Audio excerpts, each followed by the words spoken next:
Trading പഠിക്കാൻ വലിയ സംഭവമൊന്നുമല്ല, ആർക്കും ബൈയും സെല്ലൊക്കെ ചെയ്യാം. പക്ഷേ അവരുടെ ഇമോഷൻസിനെ കൺട്രോൾ ചെയ്യാനാണ് ഏറ്റവും ബുദ്ധിമുട്ട്. നമുക്ക് വരുന്ന ഗ്രീഡിനെ കൺട്രോൾ ചെയ്യാനാണ് ഏറ്റവും ബുദ്ധിമുട്ട്. നമുക്ക് വരുന്ന ലോസിനെ പ്രൊട്ടക്ട് ചെയ്യാനാണ് ഏറ്റവും ബുദ്ധിമുട്ട്.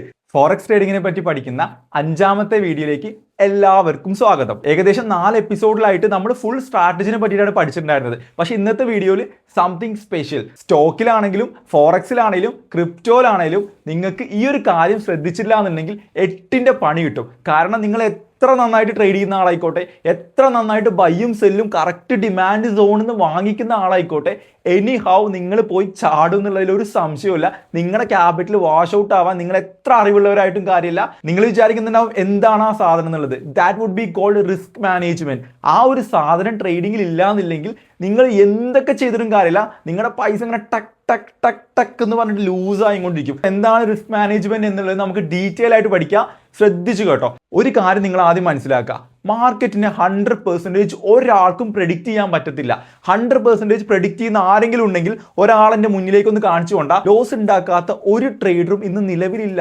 ഏതൊരു പ്രൊഫഷണൽ ട്രേഡറും ആക്ച്വലി ട്രേഡർ ആവുന്നത് അവർക്ക് കിട്ടിയ പ്രോഫിറ്റിനേക്കാൾ ലോസിനെ കൺട്രോൾ ചെയ്യുമ്പോഴാണ്.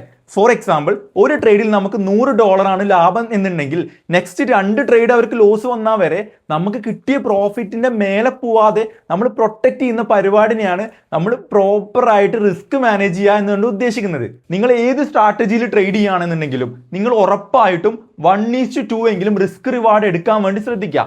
അതായത് $10 നിങ്ങളുടെ സ്റ്റോപ്പ് ലോസ് എങ്കിൽ $20 എങ്കിലും നിങ്ങൾ TP എടുക്കാൻ വേണ്ടി എന്തായാലും ശ്രദ്ധിക്കുക. കാരണം ഈ ഒരു ലെവലിൽ പോയി കഴിഞ്ഞാൽ അറ്റ്ലീസ്റ്റ് നിങ്ങൾ ഒരു 10 ട്രേഡ് എടുക്കുമ്പോൾ 5-4 എണ്ണം സക്സസ് ആയാൽ വരെ you will be in profit. ഒരു ഡിസിപ്ലിൻഡ് ആയിട്ട് നമ്മൾ ട്രേഡ് ചെയ്യാന്ന് പറഞ്ഞു കഴിഞ്ഞാൽ നമ്മുടെ ലോസിനെ പ്രൊട്ടക്ട് ചെയ്തിട്ട് നമ്മുടെ ക്യാപിറ്റലിനെ ഒറ്റയടിക്കൊന്നും വാഷ് ഔട്ട് ആക്കി കളയാതെ പതിയെ ആ ജേർണിയിൽ സർവൈവ് ചെയ്യുന്നവനാണ് ആക്ച്വലി ട്രേഡർ എന്ന് പറയുന്നത്.